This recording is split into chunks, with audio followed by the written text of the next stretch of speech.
Diana Register, how are Yeah, you? I'm good. How are you? I'm I'm doing well. nervous. I'm Don't so be nervous. nervous. Listen to me. We've been talking. Nothing different happened Yeah, in the last 10 seconds. yeah. Um, Listen, you and I come from the state that shall not be named. You Hmm. got here quite a bit before I did, and we're both driven towards community service, Hmm. right? And not just, volunteerism, which is fine, but really look, what can we add to these communities? Right. I have very few skill sets. Chatting with people happens to be one of them. At least some people But feel. that's such a, But can I interrupt you though, yeah. real quick? Because that's such a big thing. Because I think, and we'll probably get into this a little bit later, but I think that's kind of the downfall of a lot of the politics anywhere, not just in Idaho, but anywhere, is when you stop chatting with people, when you stop talking to them and you start, um, doing things without community input or feedback from people. And I think that's where we fall into a lot of the problems. So it's a great skill set to have. I appreciate that. Mhm. Yeah. And so, like, that's what I do. And you have taken a different tact. Mhm. Obviously, you are city councilwoman for the city of Caldwell. Mhm. Caldwell is, I think, the fastest growing by percentage city in the Mhm. state of Idaho. Mhm. Um, and that brings a lot of problems with it. I had Mayor Wagner on recently and enjoyed that conversation. But, again, there are a lot of different facets to this. Let's get into some of them if you don't mind. And again, it doesn't have to be, we can chat however you want. I don't know, obviously I don't know what the right answers are for any Yeah. of this stuff. So I'm not coming at this from hey, this is all good or all bad, just to be clear. But talk to me about, let's just start with a hotel, right? There is an argument for the hotel that I've heard, which is, look, man, you got people coming in for the Caldwell Rodeo. You got people coming in for College of Idaho. You got parents. I mean, like, we're a fast growing hub. Caldwell needs a nice hotel where people can visit Caldwell, stay at a hotel that, they enjoy and it's nice, and, experience the community. But that also means that you take away a portion of the community. At least that's what people feel. Talk to me about the hotel. Okay. But we have to back up a little bit before Take the all the time you hotel. need. Because so first of all, in all the conversations that I had with people from the community who were upset about what was happening with the hotel, not one of them, not one was upset with having a hotel. It was never about having a hotel. In fact, many people thought we need a hotel. We need a nice hotel where, just for all the things that you Yeah, said, sure. for people that are visiting, to boost our economy, all of those things. It was the location of the hotel and the process. Okay. So that's what really kind of set people off. Now, if we back up a little bit and we look at why people were already so invested in what was going on, we have to go back to the parking meters. And the parking meters was a very difficult thing, as we know. And it didn't. Hang on, if I Yeah. may. We don't know. Okay. Well, I'm So going to tell you. help me understand. Okay, Okay. so like there's a portion of Caldwell that doesn't have parking Yeah. meters, and then you install parking meters. Yes. Okay, what So- was the problem? Why did they install them? Like, give me the whole bit. Okay, so we have a beautiful downtown, the Indian Creek. I think probably Indian Creek Plaza. Yeah. Indian Creek Plaza, beautiful. It's a great downtown. We love having people come down there. We have the Winter Wonderland. They have events all the time on the plaza. But there's always been a parking issue. There's always been a parking issue because it's a pretty small area. Sure. And there were some issues with people parking there like all day long because maybe they were employees or they were whatever it was they were doing. And then before this council even came in, before this council and this mayor, the Tillian project was going in, which were the downtown living. And some parking had to be set aside for them. And so it really started to impact all the parking that was available, and there wasn't as much. And then the parking would get further and further and further away. And there was some like differences of opinion that, we just have a walking problem in Caldwell. Some of the counselors would say that, and I don't necessarily subscribe to that. We have weather, we have older people, disabled people, young kids. I mean, Sure. I've been a mom dragging around 3 kids before. I'm not walking a mile away to my car, right? Right. And if I may, yeah. say I own a business, right? It's a hat Mhm. business. I have dumb hats. Like, Yeah. I own a hat business. Almost brought you a hat. Right. I appreciate that. I would have taken the hat. I really love it. Every year on Father's Day, my kids get me like a different hat. So Yeah. like, this is the one I got this year. I'm pretty excited. Excellent. But like if I own a hat business and I have, like 2 or 3 employees and they park directly in front of my hat business and they work there for like 8 hours. I'm like, hey guys, I might have a customer coming in that only wants to be here for half an hour to buy hats. And if they have to park, if every business does this and then they have to park like several blocks away, they may just pass up coming to that business because they're like, it's too much. Like it's too hard to get downtown. So it only makes it's only common sense that you want the customers that are there for presumably a shorter period of time to have access to parking where the businesses are. Right. But it's public streets, right? Sure. So you can't tell them, go down there and tell businesses they have to have their employees park somewhere Of else. Of course not. So the idea had come about with parking meters, which actually is not a new idea to Caldwell. I think they did it either in the 60s or 70s, somewhere in there, and then it failed. And so we're, revisiting the failure, I guess. When you said it failed, what does that mean?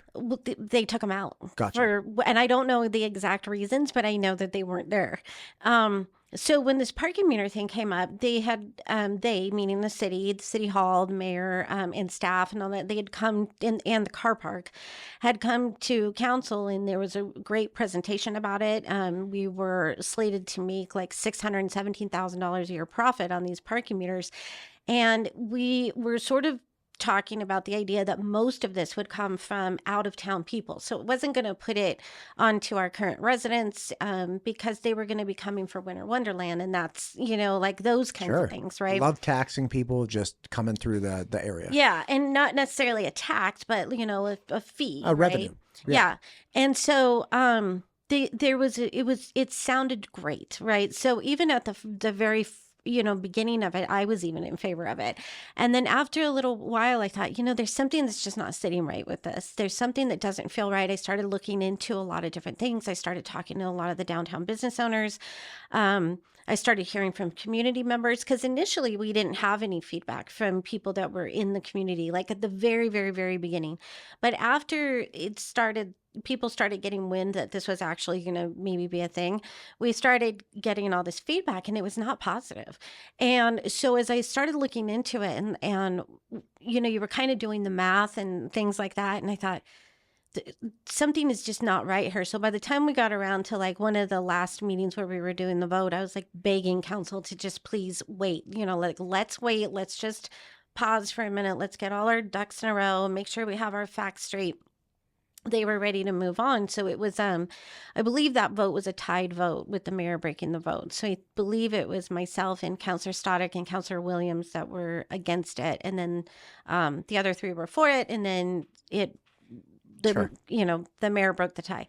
So, and that's if I remember the voting correctly. So I might be wrong about it, but there was a line in there. Yeah, right. Yeah. Move forward. And did you find out, or did you have a specific thing where you're like, hey, something seems off? Like, was there a smoking gun that you came to understand? Not at that point, no. It was just a lot of the feedback from the community and like kind of trying to do some of the math and making sense of what we had been told. And so the parking meters went into effect. They did their thing. They got there. Sure. And it wasn't until the next time we were doing the budget where we found out that we were actually going to have a deficit and not a profit, not a $617,000 profit, but rather a deficit of whatever this year, $30-something thousand, and then whatever it was the next year. And it kept going until it reached $212,000 over 5 years. Wait, hang on. So, and please excuse my ignorance of this. You have the upfront capital cost of putting in a parking meter, whatever that might be. And then you have nothing but revenue.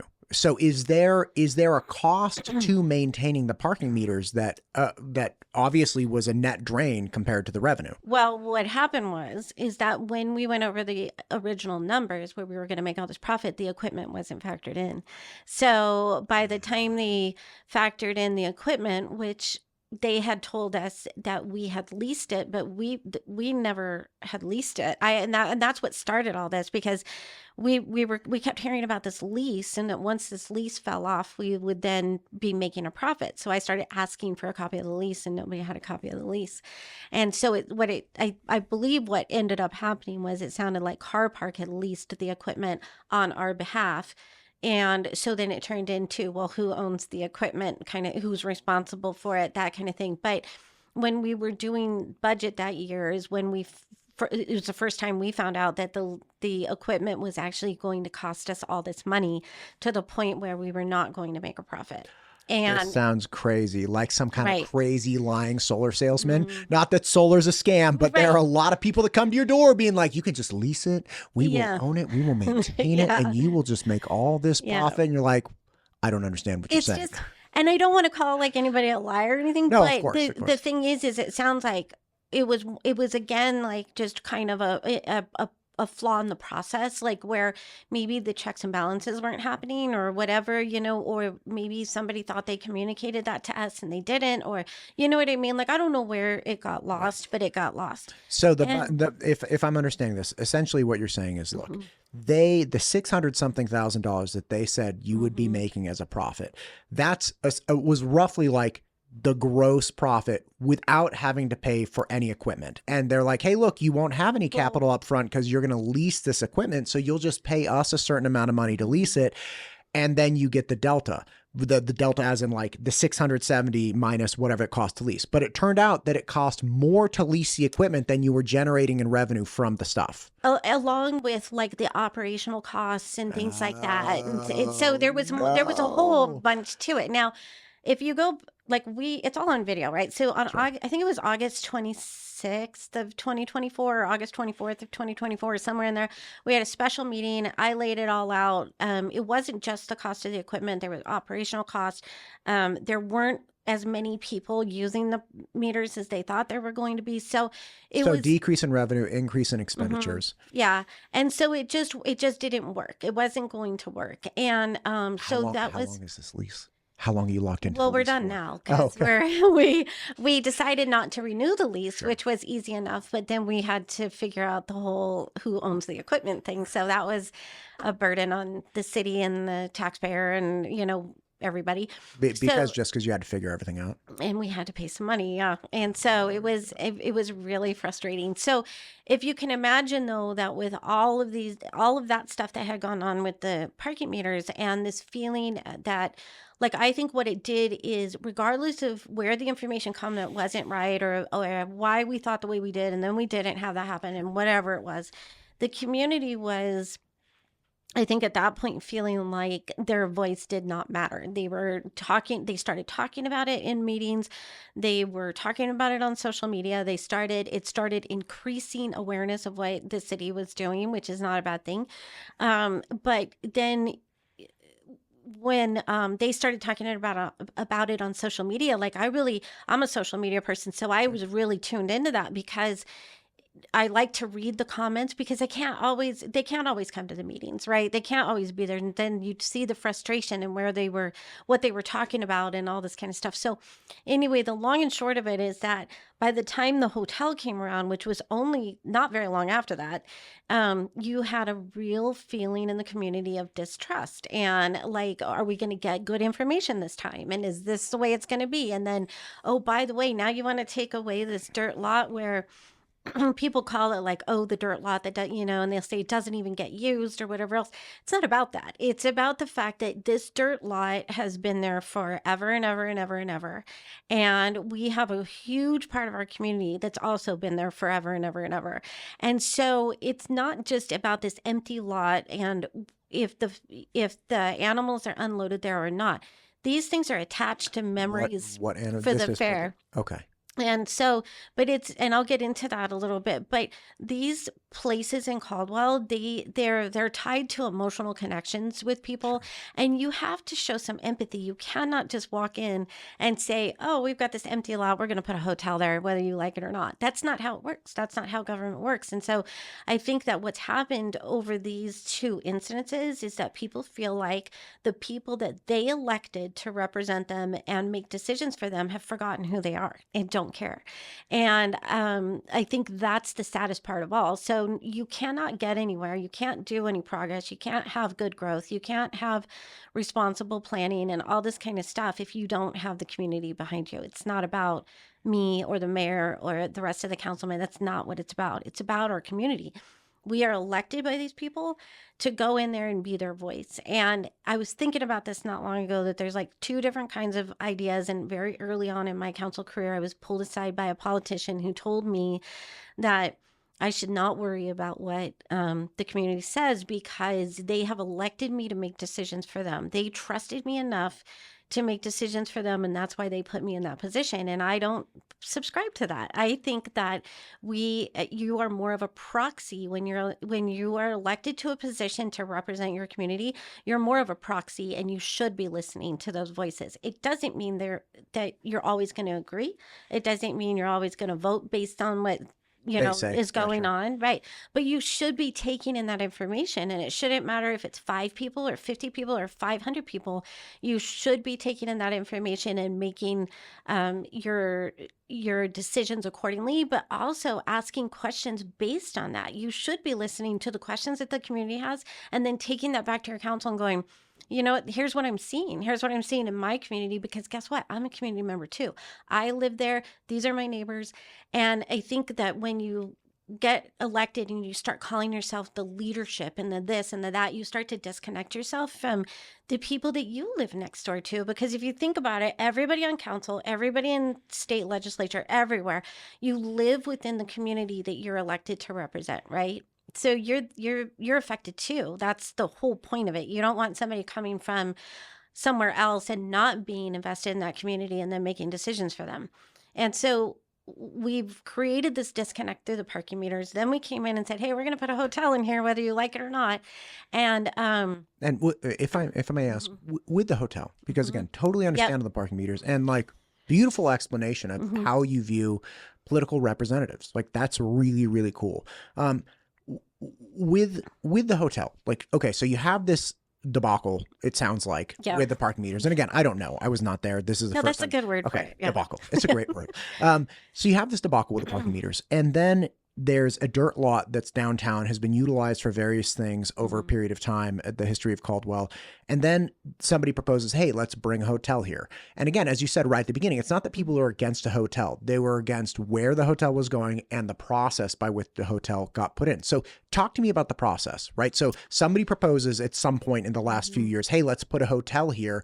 And what happens in that process? So what we were told was that there was a group that came in that wanted to build a hotel in Caldwell. And so as they were touring properties, they sort of stumbled across this dirt lot that was over there by the rodeo, the fair, by the bowling alley, that area. And they thought that would be a perfect location for this. Now, again, kind of backing up a little bit, right before this, the council had approved a sub-area plan in that event center. And and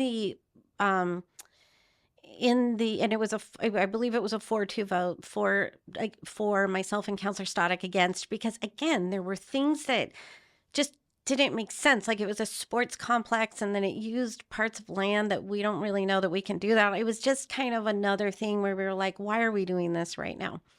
And so right after that, this hotel thing came up, and in the plans for the event center, it does say that there should be a hotel. However, it doesn't say exactly where, right? It gives an option like over here, or whatever. So the sub-aerial plan that you guys, that was a 4-2 approval, said, hey, we're going to do this sports stuff. You were not a fan of it, fine. But it also said, and there needs to be some hotel, right? Especially if you're going to have an event center, you need some manner of hotel. Right. It just didn't say you have to use this lot. Correct. So then they say, hey, we have this pressure to get a hotel, and this hotel group likes this lot. What do we all think about that? Right. And so there was a lot of question about it, because the fair had utilized it the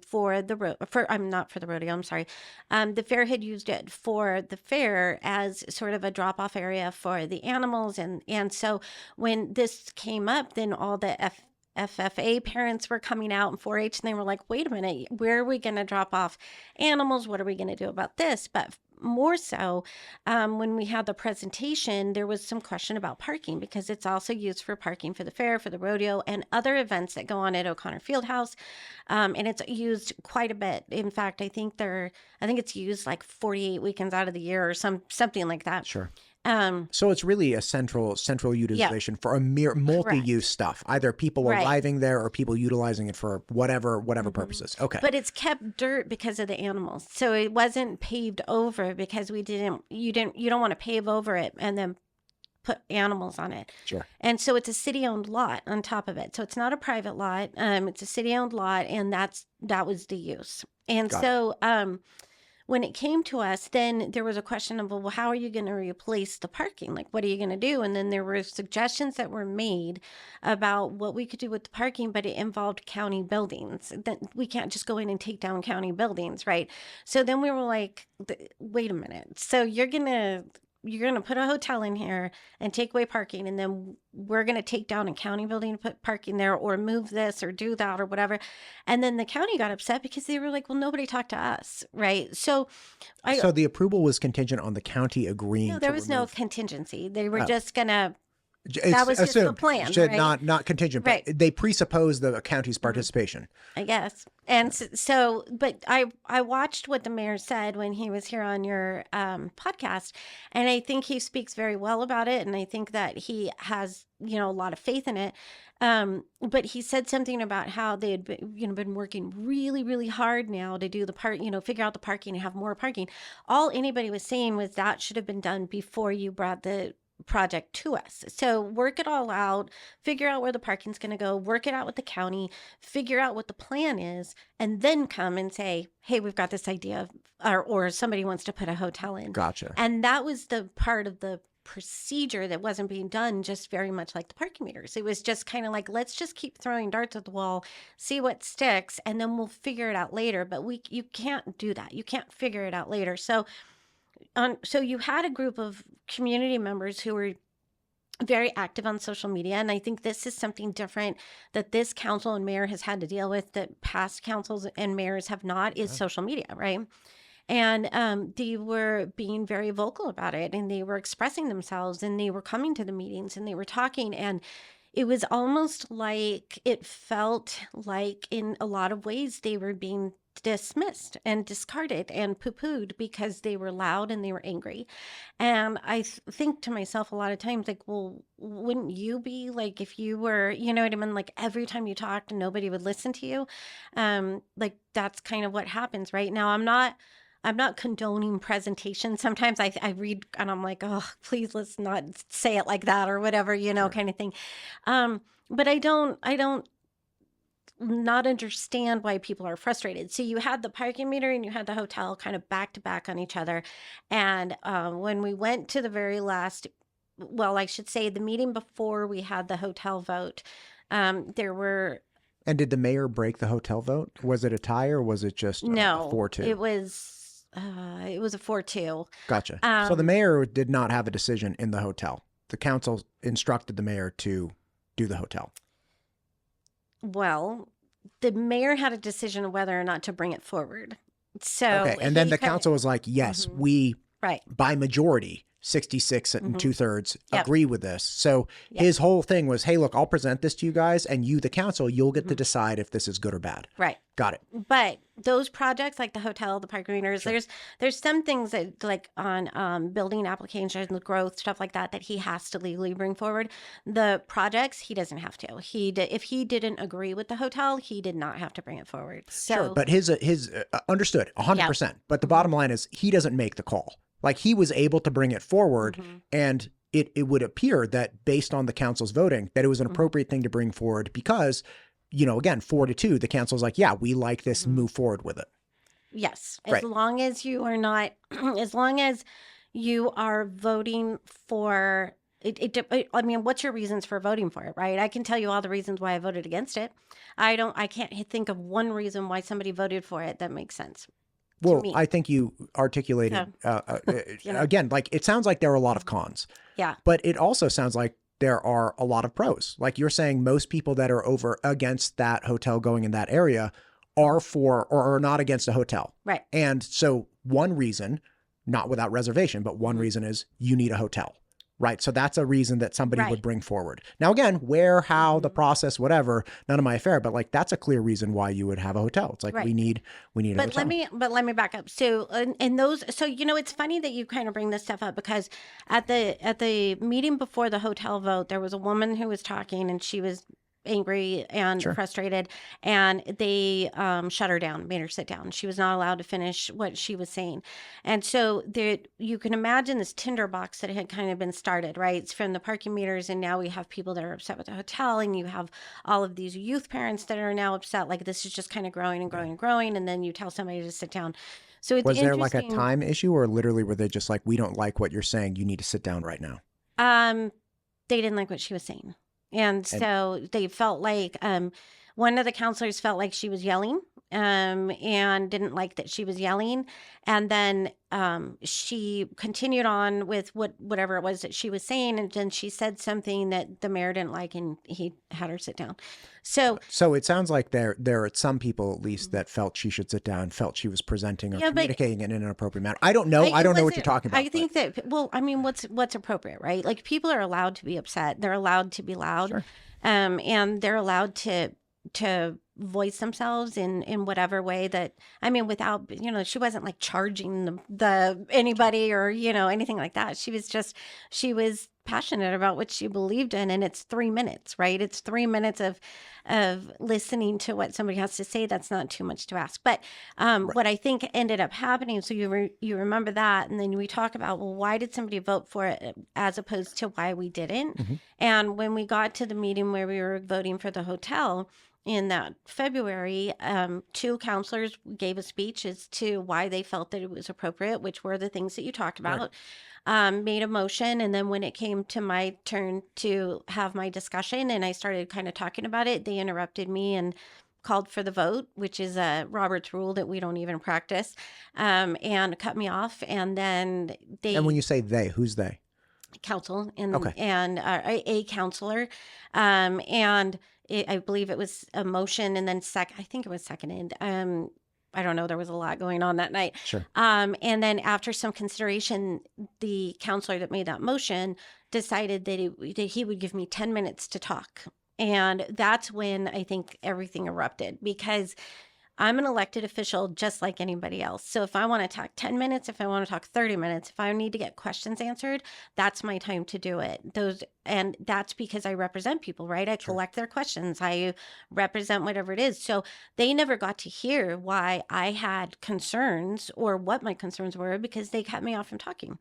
And it was extremely frustrating. And there were a lot of people that called me the next day who were in tears because they felt like their community representative was not allowed to be their community representative. And that was the part where, when we go back and we look at, okay, do we need a hotel in Caldwell? Yes. Should we be leasing out city land for $5,000 a year to a private company? Probably not. That's how much it costs. The hotel is paying the city $5,000 a year on a lease, and then property tax on the build is estimated at 70 something. So the city will get $78,000 or something along those lines. And one of the things that I wanted to talk about was that it costs $97,000 to employ a police officer, entry level, training, Sure. uniforms, whatever it is that they have to do. So if we have to employ one police officer for this hotel, which we don't know, right? But let's just say at some point they cause enough calls of service where somebody's like, you know what, we need another cop. That'd be a wild hotel. Yeah, What's I know. going on at that hotel? But or just the population increase, right? Because we see that in our growth too. Like, what are we doing to plan for those future increases in those things? But what I'm getting at is it's not even going to break even, right? And so it wasn't. May I ask a question? Mhm. And I'm sorry to interrupt. Yeah. I spoke with Mayor McLean out of Boise earlier today, and she was discussing the public-private partnerships that she was engaging in, or the city of Boise has been engaging in with housing. And one of those things is they take public lots, publicly owned lots, city-owned lots, and they partner with private entities that build apartment complexes on those lots. And I think they lease the land to the private partnership for like $1 a year. But as part of that, they have other portions of the agreement. So they're like, listen, we're only going to charge you $1 a year. However, you also have to do these other things that we require. And if you don't do that, that's a violation of the lease. So with the hotel, you're saying they're only leasing the whole dirt lot for $5,000 a year. That doesn't seem like a lot of money to me. I have no idea what the going rate for a big lot is, though. So like, maybe it's market, maybe it's not. Are there other compensating factors are there other things that were asked of the hotel that they're like, okay, we'll give it to you for $5,000, but you have to offer us like X number of rooms a year, or you have to, you know, host these events for the city for like free annually? Or are there other things like that? I think that so I don't know all the specifics, because again, we weren't really able to have we were being presented with the contract that night, and we weren't really able to have a conversation about it. We had a counselor read their statement, make a motion, another counselor read their statement, second it, and then I was not allowed to speak in the manner in which I should have been allowed. The concessions that the hotel made, I don't really know of any other than I know that they made a conference room that was like in a certain Western theme, stuff like that. But I don't like access to it or something, or is it just like, hey, look, I'll make this thing in my building. You don't get it, but like it's gonna be there with like a cowboy hat or something. I would assume that the city, I don't know. I don't know. I mean, it's you know, those were some of the questions that I had, right? So I posted the questions on my Facebook, and then I sent those questions into City Hall, and I have not had answers on them. Right. So I wanted to know, like, well, what about this? And what are we doing to compensate, or like, are we, like the people, are we being appropriately compensated as a public entity? And the people in those surrounding areas that have parking lots, like, how are we working with them for like the bigger events, right? Like, what are we doing, right? Those are some of the questions. But I had questions about the existing leases that were already on that lot, there were already leases there. And so had we talked to those entities, have we removed the lease? Had they agreed to modify the lease? What was it, right? Is this lease even good? And I wasn't able to ask those questions or get the answers. And then some people who didn't agree with me came out and said, there's no such thing as a lease there for this, that, or whatever. Well, guess what? Those entities, the last time we had a meeting with them, want their leases modified for whatever the reason is. So as council, we don't have access to all that day-to-day, every conversation that goes on, where it's more like what you see at the meetings is kind of what we see. But there were a lot of questions that should have been answered. And the fact that they weren't is one of two things. Either they didn't want us to have the answers, or they don't care if we have the answers. It's one of the two. And by they, you're talking about the other council members. And the city. Yep. But the city can't, like, is there, I'm trying to, and again, please excuse my ignorance in this matter, but like you're saying, okay, so it's an appropriate and standard form of operation to present something like a lease or a contract at a city council meeting. Yeah. And so the city of Caldwell brings forth the information in a standard manner that they normally do. And they say like, okay, here's all the information. You have reservations, and again, the city has operated in a normal manner, and then the other city council members are not interested. It sounds like, and I have no idea, but it sounds like some city council members shortchanged you on your capacity to speak, and then they call for a vote, and the city council, without input from the city council says, okay, yes, we're going to move forward with this. Right. So it sounds like, well, I'm gonna back you up there just a little bit, because we don't use Robert's rules, and that was a Robert's rules thing, was calling for a vote. So where that came from, I have no idea, but they used that, and then the mayor like kind of explained what it is.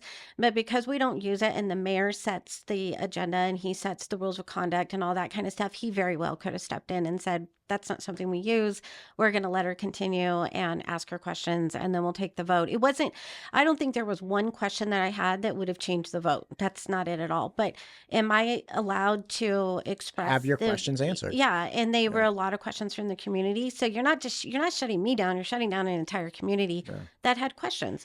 And not only that, but so you feel like the mayor's culpable? All of them. Yeah. I do. And it felt very personal and very hurtful. And then later on the news, there were quotes about how that, when the parking meter thing came up, I had talked too long, and they thought I was going to talk too long, and they just decided there were other things they had to get to on the agenda, and they were just trying to speed it up. And I thought it really doesn't matter if we sit there for 30 minutes or 3 hours. These are things that should be addressed. And when you're telling me that I'm talking too long because I'm trying to get questions answered from my community, that's a problem for me. Understandable. Like I was not there, but like I would feel very similarly if it's like, hey, I have these constituents and they have these questions. Was this the first time you guys had talked about the hotel? Because I understand, like, if I was meeting with you here and you're like, hey, Matt, here's the deal. There's a lot out there. Here's the contract. Here's the lease. You have 10 minutes to look over this, ask your questions, and we're No. moving on. It's like, okay, that's an impossibility. So Right.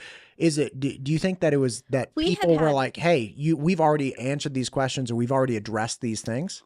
I don't know. I don't know if that was the reasoning behind it. We had discussed the hotel plenty of times before. We had meetings, workshops, we had emails that came in, all that kind of stuff, feedback from the community. But at this particular, they had the meeting before that.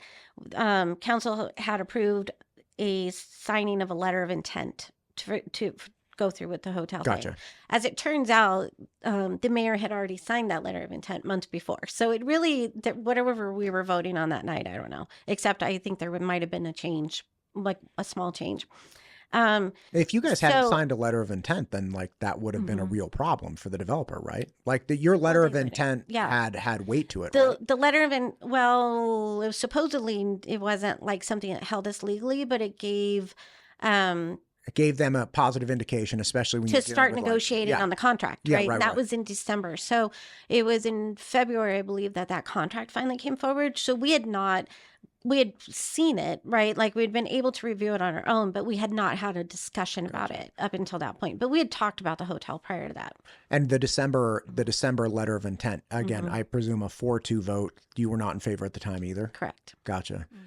Man, So that's a lot. right. Like these are, and again, nuances that I cannot understand. I could not conceptualize a way of information conveyance where you could have explained this to me aside from what you just did. Yeah. Like this is really complex. And and this is a really simplistic explanation because I know there's going to be people who say, well, there's this and there's that. And what about that? And what about this? And we don't have the time to go over every Sure. single little thing. And I don't have a timeline in front of me. Sure. But what the overall message of that is when we talk about the hotel and why people were so upset about it, it was because we already had this Yeah. tinderbox, There you go. going that was just like little flame, little flame, little flame. And then by not allowing me to finish my questions at that, it's what I think kind of finally exploded. And that's what I think led to the recall effort.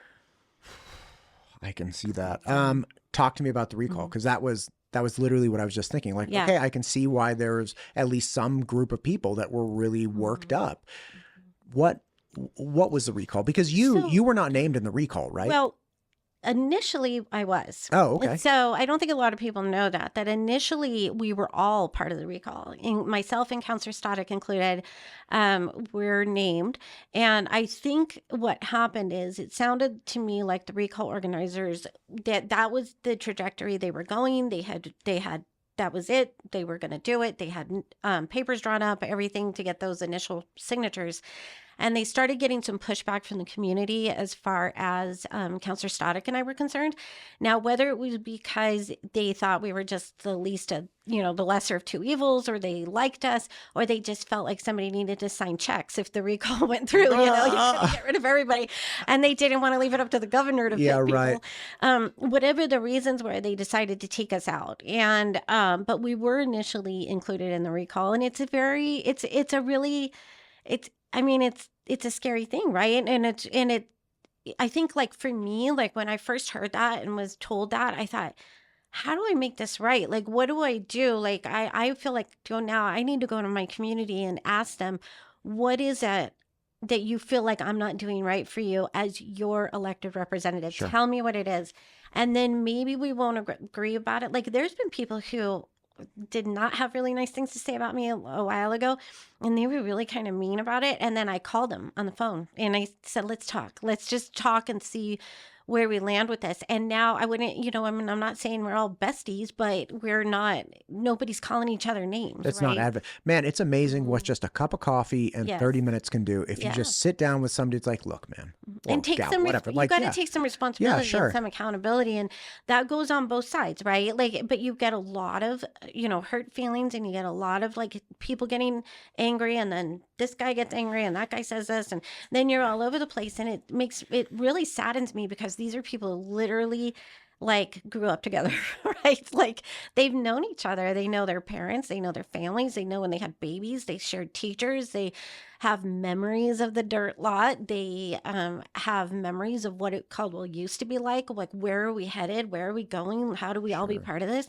And now it's just like that. It's just being dismissed. And I don't know what any of us as elected officials, not just Caldwell, but anywhere, think that people should do when they feel dismissed. Like, are they supposed to just say, okay, thanks, and then go back into their corner and not say anything? Like, that's not how life is supposed to work. You're supposed to come forward and use your rights and say, look, we are no longer happy with your representation and we're going to do this.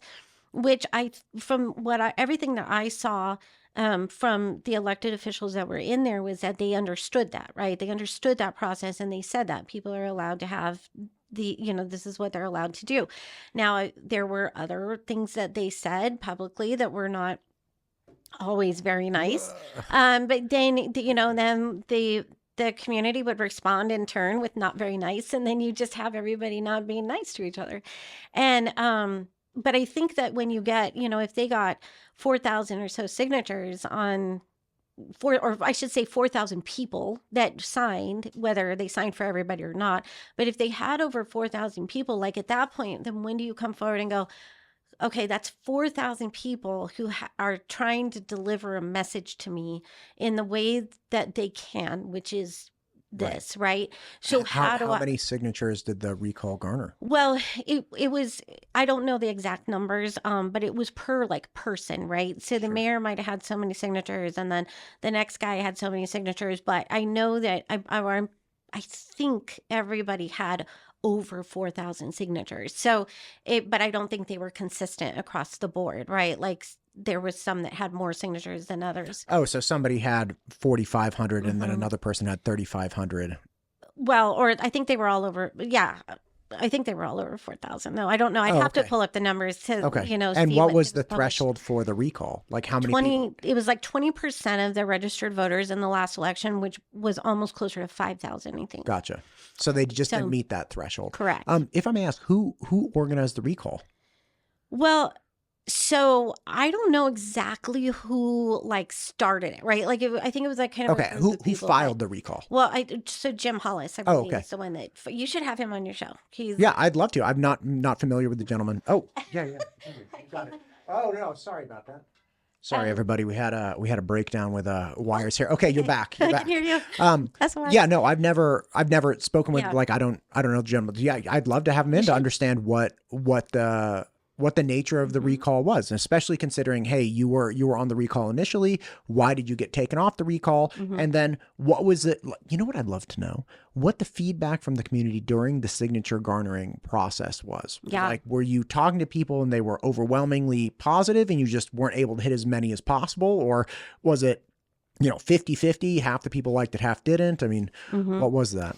Yeah, I don't know, but I think that you should talk to them. I think you should, Jim, I don't know if Jim was the only one, but he was obviously the most vocal one. And I think that he would probably answer all your questions and give you a lot of insight that you might would need. value. Yeah. So, yeah. But, and I think that Jim, he used to not like me. And, like I said, now we've had conversations and, every now and then he sends me a crock pot recipe. So it's, it works out, but it doesn't. Is he a beef or a pork guy? I have no idea. You don't read the recipes? No, I do, but anyway.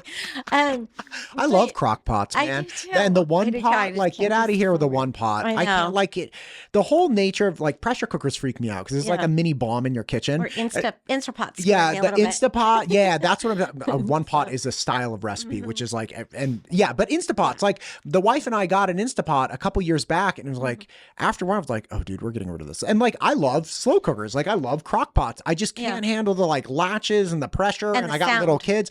Yeah, dude, I'm just not about that life. Same thing with air fryer. Did you know that air fryers were one of the great air fryers and Peloton were one of the great insane stories of the pandemic time frame, because everybody went to Pelotons and air fryers, and then Costco like quadruple stocked air fryers, and then everybody's like, I'm gonna just cook on the stove, man. Well, like, they put the air fryers in the stoves now, so you don't even have to go buy an air fryer. It's in your new because convection ovens, But yeah, I think that if Cook me up with some of those recipes when you find them. I want to know what Jim Hollis likes to cook. He gave me a really good spare rib recipe. I'll tell you that, because I love spare ribs, but I don't think I guess I could put them in an oven or whatever, but he gave me a really good recipe for that, and was dude, really I love a good spare rib when you parboil it, and then do like generally what I do is I parboil my ribs and then let them cool for a bit, and then do the oven, but like really oven or barbecue, and then every 5 minutes reapply and flip.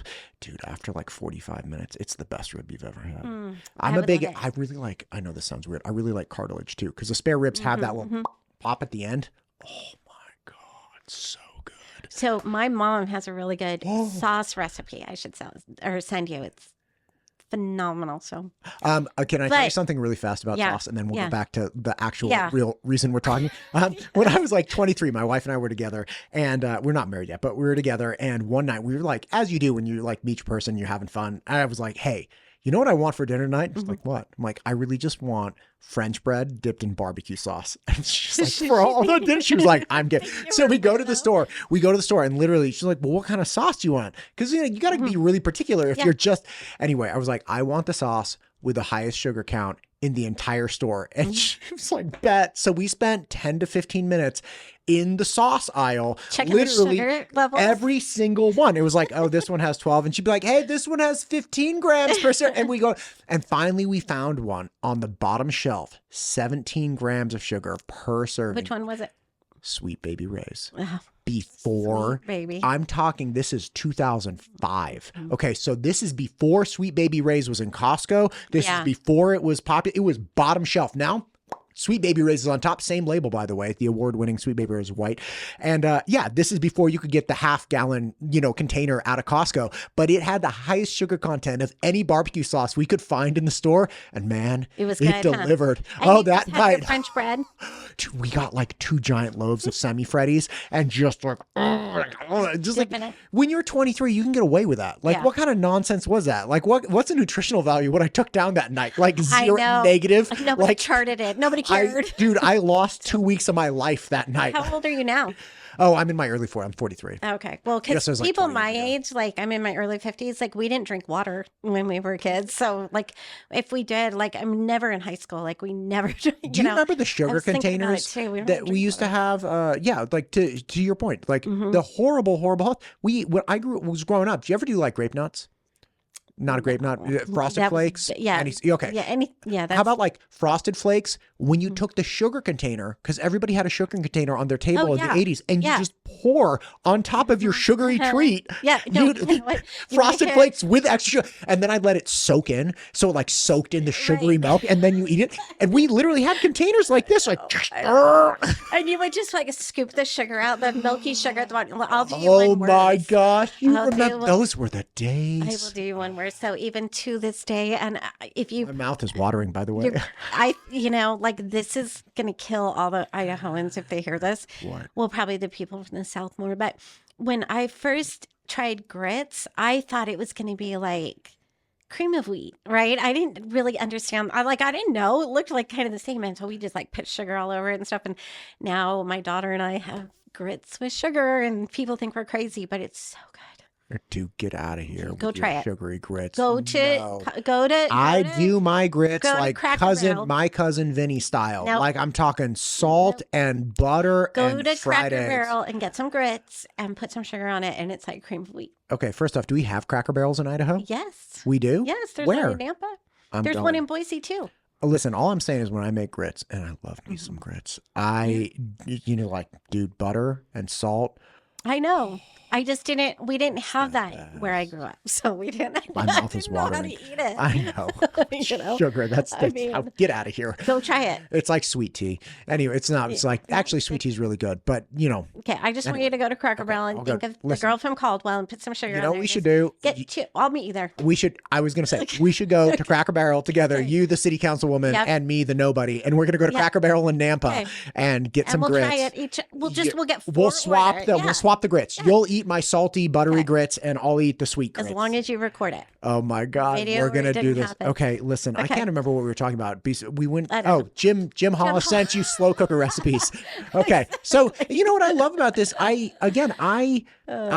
deeply believe that if you meet people as humans instead of adversaries, that you don't have to walk away agreeing, but you'll walk away being like, by the way, I have that slow cooker recipe. Yeah. And you're like, okay, great. Like that's what we used to be as people. We were people to each other. And now it's like, what team are you on? And you have to be adversarial and everybody wants you to take a side. And the news media only highlights like the most upsetting aspects of people. And in the end of the day, it's like, okay, look, you and I may disagree. Okay, you like sugar on your grits. I like salt and butter. Okay, fine.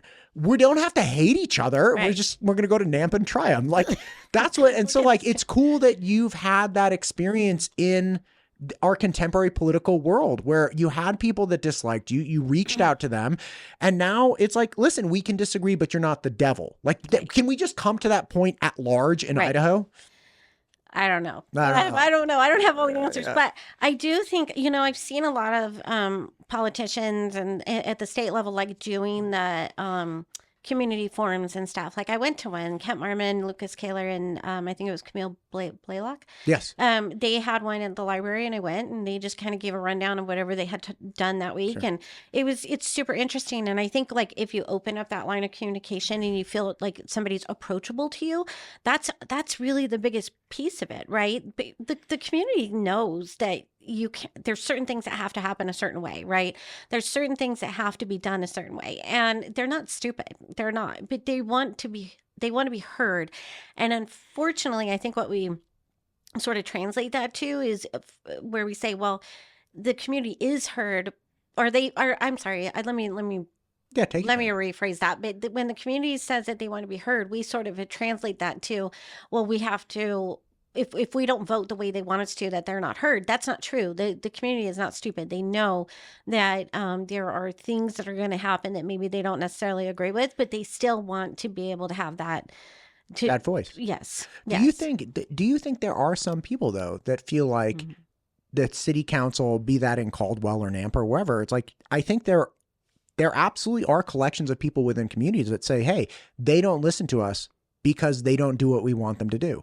Like I hear people say that all the time. And it's like, well, people can hear you and either they have better information or you have a special interest that you want. You have some, whatever it might be. I have no idea, right? Like you're upset that your business isn't going to benefit from this or something of that nature. It's like, okay, but that's like, I absolutely do think there are people that say that use the barometer of, are they doing what I want them to do? And if not, they're not listening.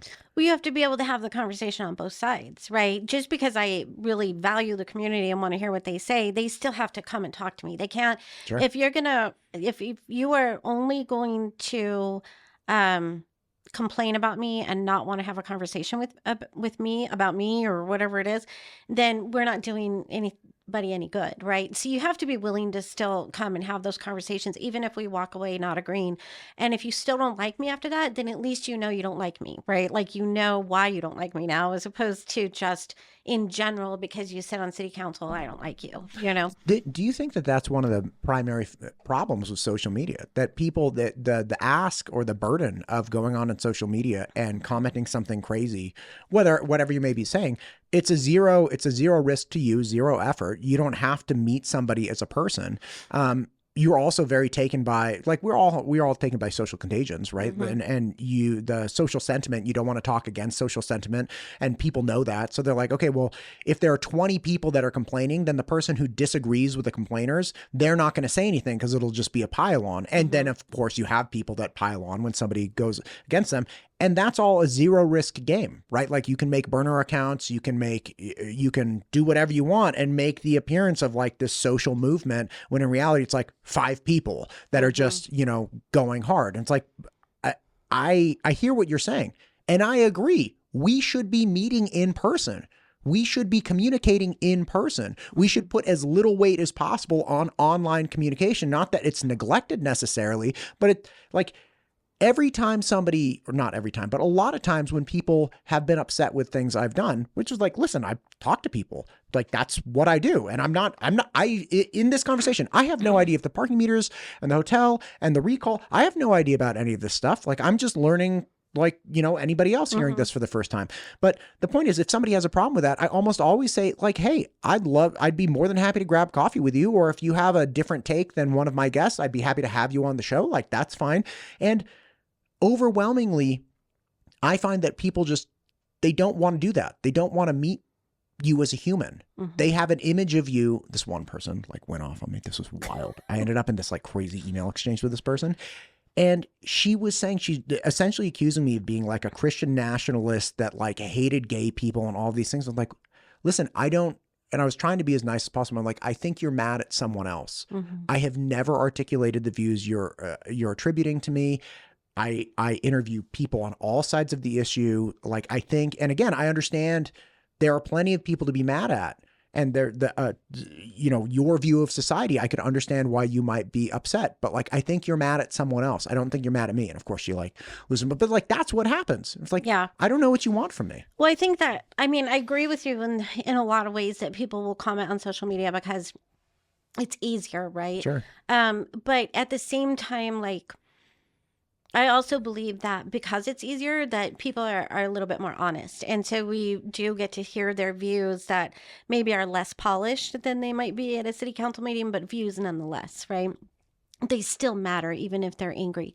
However, I have seen comments before where I think, gosh, this is just mean, right? Like you don't need to be a bully either. And I do agree with you that there can people that can come up in dissent and then they're sort of, just piled on and attacked. Oh, so sure. of course, why would they want to, right? Sure. And so I feel like I think it's a really hard gauge. I try not to engage in those conversations that are just turning out to be arguments. But then I think that somewhere along the line, like Caldwell has to get to a place where we start healing, right? So we're healing from some decisions that not everybody agrees with comments that have been made on both sides. And we have to come to a place where we go, okay, we don't like this. We're going to make changes if we feel like we're going to make changes. We're going to do whatever we can do within our rights. We don't have to be mean about it. But then every time I feel like it starts to calm down, then something else happens. Or and we're right back to the parking meters. Right. But then people get, then council calls them keyboard warriors or cowards or whatever. And then it just stirs up the Tinder bundle again. And we don't have to do that. These are people who, at this point, these conversations that we're talking about, like having those conversations probably come and gone, right? Like there's probably not room for that right now anymore because of all of the stuff that has gone on between people and things that have been said. So where do we go from here?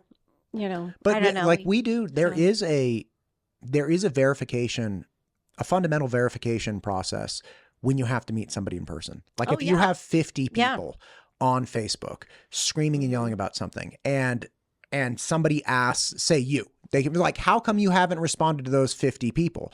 You don't even know if those 50 people are actually 50 people, right? So all of a sudden you're on the hook. Like everybody knows that people have burner accounts and they're like, you can amplify a signal and make it appear that there is a huge social dissent or disagreement with what's going on. Sure. But that's why we need in-person conversations where it's like, listen, if people feel this strongly, let's meet in person. I do think that's one of the beauty of things that, the beauty of Caldwell is that you almost know who everybody is, right, as they're talking. So that they're not necessarily, there are some, right, I'm sure. Sure. I don't think it's amplified in that sense. Like, I really think you had people that were really upset. We had over 200 emails or whatever it was against the hotel.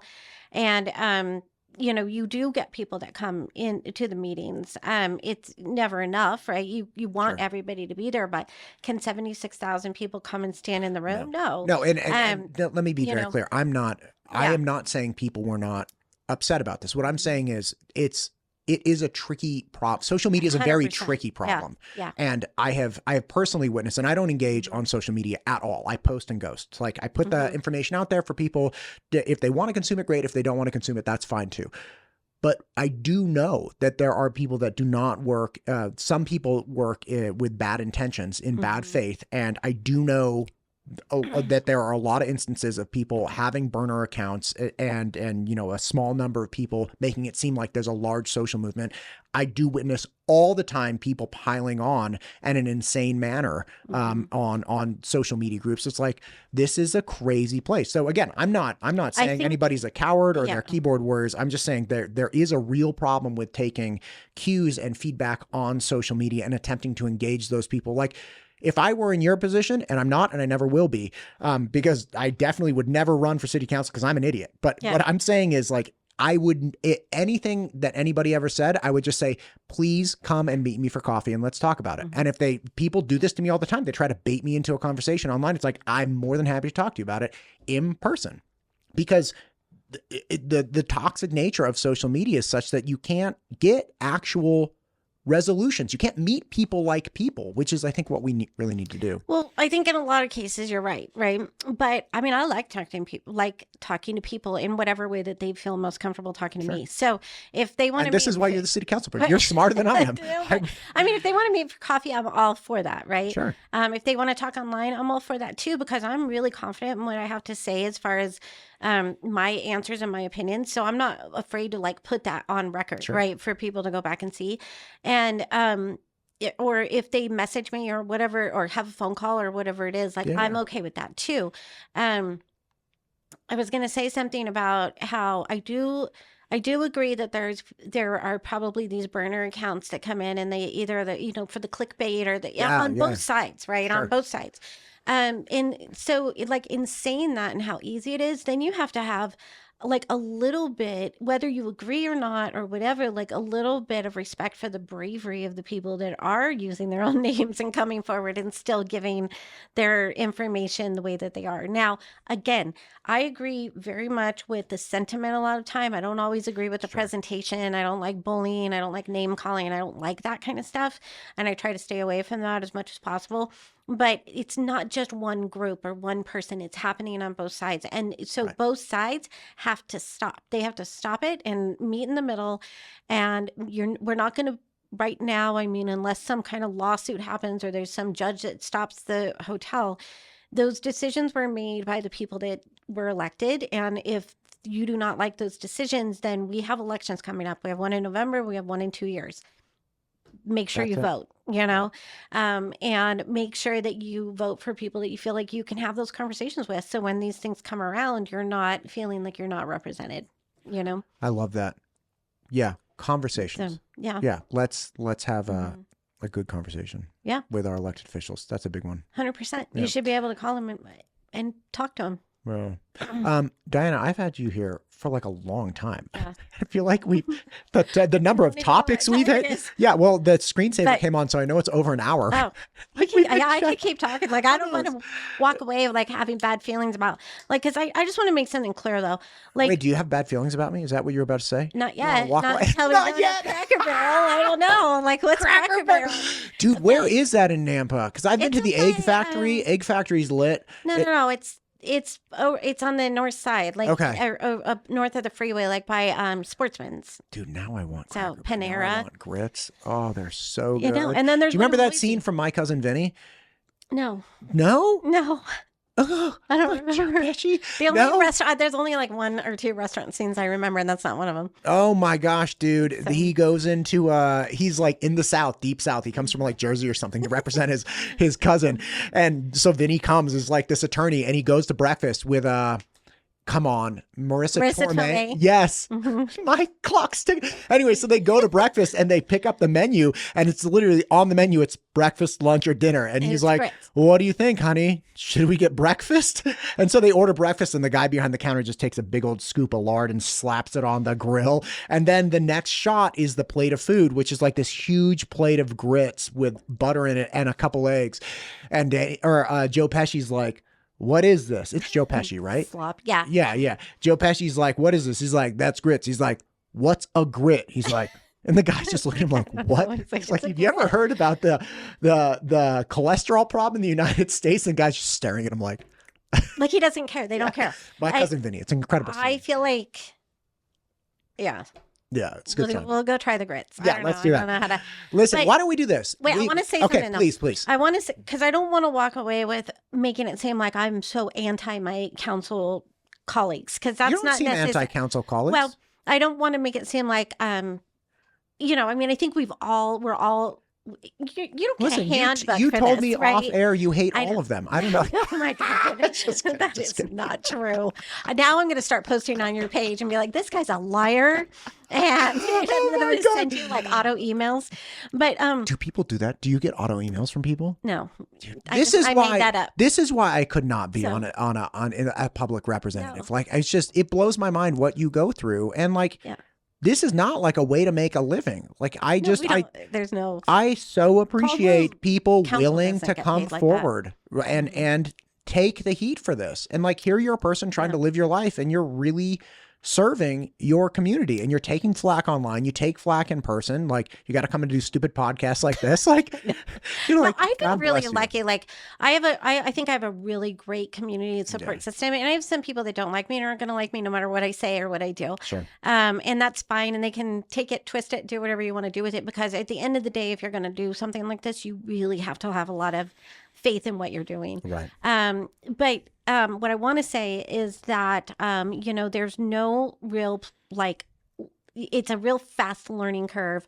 They talk about like when you open the fire hose and you're just guzzling in water and you're trying to learn. And so, we've all made mistakes. We all have, had bad information. We've said wrong things. Sure. We've made bad decisions. We've done all these things. And so I don't want to make it seem like, any of those things. But when we're talking about those two big things, the parking meter and the hotel, like that's just my perspective on it as a city councilor and as a community member. So that's how I felt about it. And it could be, they could disagree with me or whatever. But, at the end of the day, I think that, I think the mayor's a really nice guy. I think he's really nice. I think he's fun to talk to, all that kind of stuff. We just don't seem to agree on certain things. Yeah. And that's reasonable. Yeah. Like that's called the political process. You can like people and disagree with their political decisions. And there's like, these are all super complex. Mm-hmm. Like I have yet, okay, maybe like one or two, but with the exception of those one or two things, I have yet to find, when I covered the legislative session, I heard the number of bills and number of ideas, and all of them, with the exception of a couple, I was like, okay, I can see your position. I may not agree, but like I can see why this is important to you, whatever the issue might be. And I can see the opposition, right? So to me, it's kind of like, this is so complex. And if you can't see everyone's side, and again, not agree with everybody, but if you can't see other sides, it's almost like you're not trying to see other people's sides. Yeah, because it's kind of like having the parent that says what I say goes, and you don't, and whatever, as opposed to like the Mike Brady parent who wants to call everybody in and you have the conversation, right? Like I was thinking about this the other day. Like sometimes when I get like overly stressed with work or whatever's going on, I gotta sit down and watch some Little House on the Prairie, right? Because it's so pure, and it's like I just gotta like clear my brain. And do you watch Hallmark films too? Well, sometimes. Sometimes, like I especially watch Hallmark Christmas movies like in July because I don't like the heat, so I gotta like convince myself. My God. And you put the air down to like 65 and something, and you just snuggle up with a blanket and watch a little Hallmark Christmas. Oh But I my was gosh. watching Little House on the Prairie the other day, and there was some problem, like some guy from Mankato that did something that the community didn't like. And they all get together in the, school/church, and one guy might speak, and then this guy says something, and they just kind of stand toe to toe, and they have these conversations, and men were men, and people said this, and they got it all out and everything. And then as a community, they came together. I mean, there were only like 10 of them, but they came together, and they did what, they worked against the threat, right? And so even if they didn't all believe in how to do it, they did it. And there weren't things being shoved down their throat. And there wasn't like all this stuff happening. And that's what, in my opinion, why that community stayed together. And I mean, on top of the fact that you had Charles Ingalls, who was just going to make right with everybody, right? But, we've heard that before, like where downtown Caldwell at Winter Wonderland is like a Hallmark movie. It's just beautiful, and it invites all of these feelings and all of the people and all the stuff and everything. But then you have to go back to, okay, but the Hallmark mayor and the Hallmark council are down at the local tool shop talking to Bob about whatever his plumbing problem is there, and it's just a different sort of communication. So if you want to be the Hallmark city, then you got to start acting like the Hallmark people, right? God, that's a great commentary. If you want the benefit of all of these things, you got to act that way. Yes. I don't think the people in Little House on the Prairie were going to Facebook. No, but they probably left notes for each other along the ways, right? They had to communicate somehow, but yeah. I appreciate that. Yeah. And you know what? Your point is really fair, which is like you meet people. Actually, when I was doing a lot of election interviews with Secretary of State Phil McGrain last October, I would read the comments that people put on every time I put out a clip. And with occasionally, more than occasionally, but there would be some comments. I'm like, that's a great question. Yeah. And so I wouldn't respond to people. But the next interview we had, because I think we did like 4 in the month of October, all about the Idaho election system. Some of them were like, how come people outside Idaho get to vote in Idaho? And that's a great question. And the answer is, well, we have students that are registered voters in Idaho that go other places, right? For school. We have national delegates that, it's like, does Russ Fulcher still get to vote in Idaho if, Congressman Russ Fulcher isn't living full time in Idaho? Yeah, because he's in DC, representing us. Like we have these really complex questions that, again, people do make that commentary. Because those were they're not smart. Because people are smart. That's why so when we talk about social media, like we talked about like the bad part of it, like the bullying part of it or whatever. But if you really are paying attention and you're kind of looking past some of that, they have really great questions. And some people. I don't know that I would say people are smart. It's like everybody's above average. I think everyone's above average. And what sets the average? I think your community members who are commenting are smart, whether you agree with them or not. Right? Dude, I have people that literally say, "Of course, the Nazi show would say this." That's not a smart person. They're not. But he's talking about you, right, or your show, right? We're not talking about community. But like, if a community member comes forward and asks or proposes a question, I should say, about whatever it is that's going on, or makes a comment, it's not, I wouldn't necessarily say that it's like coming from a dumb place. If they're taking the time to post it, I'm not talking about what they say about you. I can say 100% there have been questions that I'm like, that's an insightful or a valuable question. And then there are other questions like, why does Mayor McLean talk to the Nazi white supremacists? Well, yes. Yeah, okay, you're so right. to say that just because the threshold for having a smart question is not the fact that you asked a question. The threshold for having a smart question is your question smart? Right. And that's completely distinct from frequency or, courage. I'm taking away all the bullies, right? Like, so in those cases. Okay, well, then we can't say people are smart. We say occasionally there's value on social media. Okay. That's there what you go. Say. There you go. And I'm with you. Yeah. That's where social media can though be, like you just said, valuable to people like me, where we can go in and read those and go, that's an interesting thing, right? Because I'm sure when you post this and people say whatever it is they're going to say or questions that they're going to have, it's going to be things that we're going to go, well, now we have to do this again because we didn't ask that, we didn't answer that. I dig it. Listen to me. Okay. Councilwoman Register, this has been such a blast. Will you please come back and can we keep the conversation going? Because we hit a few things today, but from the feedback I've gotten, some online and some in person, from my first interview with the mayor, there are a lot more issues than we were able to cover today. And I don't want to make it like a 2-hour marathon. Maybe you should bring us back together. Or do you not do that? I would consider that. The problem I have with that We is get generally, along. I just say we get along oh, very well. you know what? If you and the mayor would like to come back, I would love to host you I guys. think I don't know if people would for me, but Yeah. it would be fun. It would be an interesting dynamic to hear in real time the answers to those questions. Are you guys allowed to do that as a council member and a mayor? Yeah, you can. I mean, you can't have more than 4 counselors together at the same time. Oh, That makes gotcha. a quorum. Okay. You know, and there's certain things that, like, I had to promise the city attorney that I wouldn't say anything that I thought would get us sued, right? Like, so there were certain topics On here? Yeah. So there were certain topics like I didn't want to even like broach because Oh, I was sure. like, oh God, I don't need another lawsuit. But Yeah, so I yeah, get I don't what know. you're saying. I don't know. Like, Yeah. I guess it would depend on the topic. Yeah, there's certain things you just cannot talk about. Like, you can't. You talk know what? about We should land do use that. and stuff. I did a debate on Prop 1, and I had Hiram Erickson from Madison County. He drove like 4 hours for it. And I had Ada County Commissioner Rod Beck. And we had this like epic 2-hour conversation Yeah. where like we're drinking. I was drinking coffee. They don't drink coffee. But it's like we're hanging out in here. And it was the best conversation I had heard around Prop 1. And I was really, really pleased with it. And it was great to have those two people, again, having a real human interaction. It wasn't like a 30-second to respond and move on. It's like, no. Let's stick with this question and keep flushing it out. Yeah. Yeah. Listen, if you and Mayor Wagner would like to come on, I would love to host you guys. I Okay, usually awesome. don't do more than just one-on-one, but I would love to have, like, let's come up with a topic. Let's do the hotel, or let's do whatever you guys would agree on, and we can hash it out if you guys want.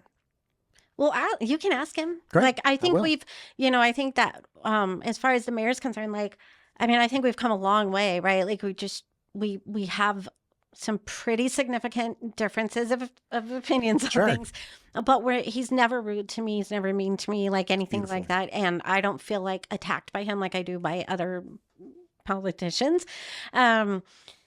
And then Right. you should interview like all the candidates, like all the mayoral Oh, candidates. don't and you stuff. worry. My plan for this year, starting mid-August, is literally to hit the entire Treasure Valley. Yeah. With every mayoral, city council, school board.